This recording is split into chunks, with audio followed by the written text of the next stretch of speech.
They were asked to accept a decision that changed their lives. The letter arrived on a Tuesday, folded too neatly to be good news. It wasn't addressed to a person but to the residents. That word alone made people uneasy.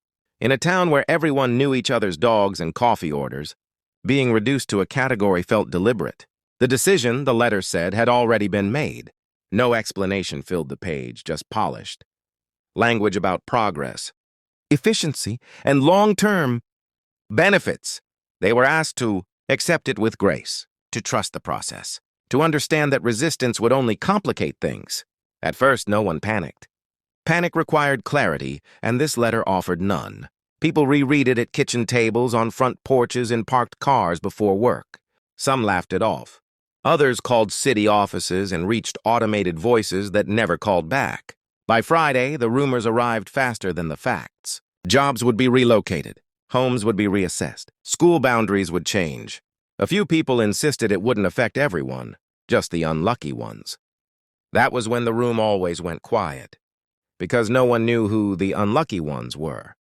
The town hall meeting was standing room only. Officials spoke from a stage, smiling as if kindness could soften inevitability. Charts appeared, timelines, a plan so refined it left no space. For the people sitting below it, someone asked if there had been alternatives. The answer came quickly, yes, but this was the best option. Another asked who had voted. A pause. Then, the decision followed all required procedures. That was when it hit them, not like a crash, but like a slow drop. The decision wasn't coming. It had already passed them by. They weren't being consulted. They were being informed. Their role was acceptance. Outside, people stood in clusters, voices low. A teacher stared at her phone, realizing her commute would soon double. A mechanic calculated how long his savings would last. A teenager asked if they'd still graduate with their friends. No one had answers, only adjustments. Weeks later, life didn't explode. It narrowed. Some moved. Some stayed and adapted. A few benefited, which made it harder to talk about. The town learned how quietly lives can be reshaped, not by disaster, not by force, but by a single request delivered politely.